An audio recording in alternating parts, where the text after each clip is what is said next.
नमस्कार दर्शकों, मैं दिव्या चंदेल न्यूज़ फरीदाबाद से। आज का केस आपको सोचने पर हैरान कर देगा कि एक हंसता खेलता इंसान भी मौत को गले लगा सकता है। आखिर क्या रीज़न हो सकता है? यह मामला है जवाहर कॉलोनी का, जहां एक 35 से 40 वर्षीय युवक अमित प्रताप, घर में कोई लड़ाई झगड़ा नहीं था, आसपास में कोई लड़ाई झगड़ा नहीं था, ऑफिस का माहौल भी अच्छा था, बर्ताव भी अच्छा था, कोई बीमारी परेशानी भी नहीं थी। फिर 4 दिन से छुट्टी पर थे, ऑफिस भी नहीं गए थे। फिर इन 4 दिनों में ऐसा क्या हो जाता है कि अमित प्रताप को फांसी के फंदे से लटकने पर मजबूर कर देता है और अमित प्रताप सुसाइड नोट लिखकर जाते हैं कि मैं मेरी मौत का जिम्मेदार खुद हूँ, मेरे जाने के बाद मेरे बच्चों का ध्यान रखना। अमित प्रताप तो चले गए, लेकिन छोड़ गए एक क्वेश्चन मार्क कि आखिर क्या वजह हो सकती है उनकी मौत की। आइए उनके स्टाफ से बात करते हैं, कैसा उनका व्यवहार था और क्या क्या, कब से परेशान थे, सब कुछ ठीक था, फिर ऐसा कदम उन्होंने क्यों उठाया। आइए जानते हैं। क्या नाम है आपका? विजय कुमार सेठी। अच्छा, क्या मामला हुआ है? मामला ये, हमारे पास एक स्टाफ था, मैनेजर पद पर नौकरी करता था महालक्ष्मी इंडस्ट्री प्राइवेट लिमिटेड में। क्या नाम था? अमित प्रताप। अमित प्रताप। हाँ जी। क्या एज थी? उम्र तो उसकी 32 और 35 साल के बीच में। हुआ क्या है? हुआ ये, कल सुसाइड कर गया अपने घर पे, जहाँ रेंट पे रहता था। सुसाइड कर ली कर? हाँ जी। कहाँ पर? अपने घर पे, जवाहर कॉलोनी में। खुद के घर पर किए सुसाइड? रेंट पे रहता था वो। फैमिली के साथ? ना, फैमिली को घर छोड़ के आया था, कल ही घर आया था और ऑफिस से छुट्टी लेके गया था 5 दिन की। तो आज उसकी ड्यूटी ज्वाइनिंग थी और ड्यूटी ज्वाइनिंग के तौर में कल शाम को आया था। कितने बजे सुसाइड किया था? सुसाइड 8 बजे करीब किया है। कल रात के 8 बजे? कल रात को 8 बजे। आप स्टाफ के लोग हैं, आपको कैसे पता चला? हमारे पास उसका सारा काम करता है संदीप, उसका फ़ोन आया था कि सेठी साहब कंपनी में बवाल हो गया। तो हमने उससे पूछा क्या हो गया, तो उसने बोला कि हम साथ फांसी लगा गए।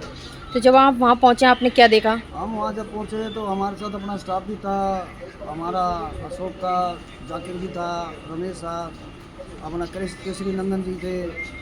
तो हम वहाँ सारा स्टाफ गया है। तो वहाँ स्टाफ ने देखा तो वो पंखे के साथ लटका हुआ था।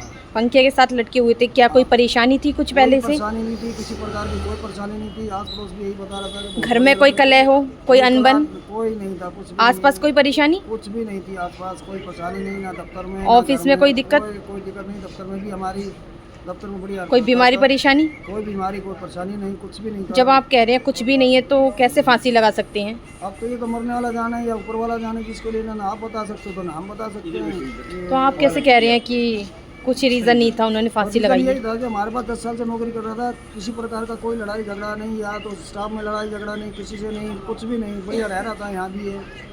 और फैमिली गांव गई हुई थी? फैमिली गांव गई। गांव में कहाँ रहती थी फैमिली? फरुखाबाद में, यूपी में। यूपी में फैमिली रहती थी और ये यहाँ पर अकेले रह रहे थे? हाँ, अकेले नहीं, फैमिली को छोड़ने गया था ये। फैमिली को छोड़ने गए थे? परिवार में कोई कलह वाइफ से? कोई कला नहीं, कुछ भी नहीं। वाइफ को तो पता ही नहीं था इस बारे में, कुछ भी कोई नहीं। सुसाइड नोट वगैरह छोड़ा हो? सुसाइड नोट में यही लिखा कि मैं अपनी मौत का खुद जिम्मेवार हूँ, इसमें किसी की कोई वो नहीं है। मतलब खुद लिख के गए थे सुसाइड नोट? खुद लिख के गया है और पुलिस वालों के पास है उसका सुसाइड नोट और मोबाइल।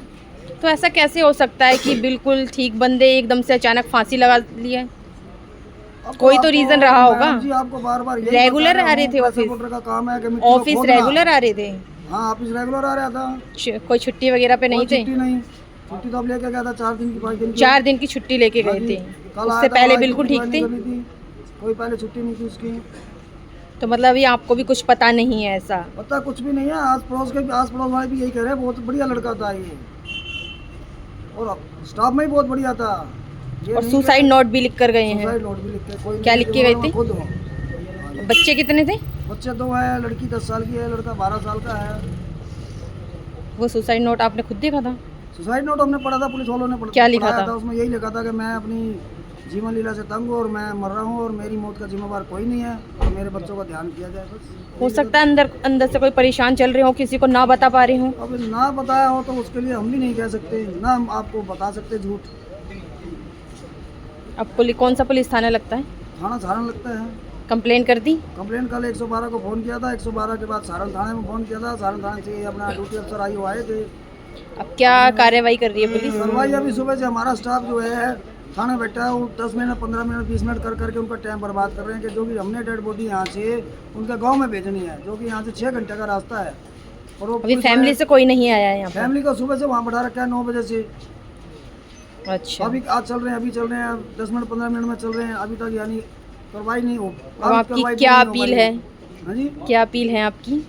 क्या अपील है आपकी कि डेड बॉडी मिलनी चाहिए? शिकायत हमारी है कि हमारा कार्रवाई जल्दी किया जाए और अपनी हमारी डेड बॉडी हमारे हैंड ओवर की जाए और हम डेड बॉडी उनके घर वालों को हैंड ओवर करें, अपने गाँव लेकर जाएंगे, हमारा स्टाफ भी गाँव जाएगा यहाँ से।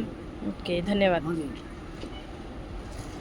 आप देख सकते हैं एक 35 से 40 वर्षीय युवक बिल्कुल ठीक ठाक थे। 4 दिन से ऑफिस नहीं गए थे, अपने गांव गए हुए थे फैमिली को छोड़ने। फिर अचानक इन 4 दिनों में क्या हो जाता है कि वे फांसी के फंदे को गले लगा लेते हैं और सुसाइड नोट में खुद लिख कर जाते हैं कि मैं मेरी मौत का ज़िम्मेदार खुद हूँ, मेरे बच्चों का ध्यान रखना।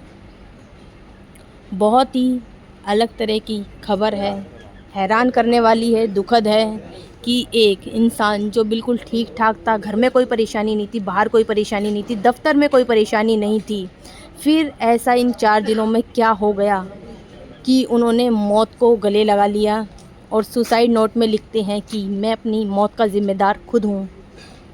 कहीं ना कहीं एक क्वेश्चन मार्क छोड़ गए हैं। बाकी नई अपडेट के लिए देखते रहिए DIN न्यूज़। मैं दिव्या चंदेल आपके साथ फरीदाबाद से। धन्यवाद।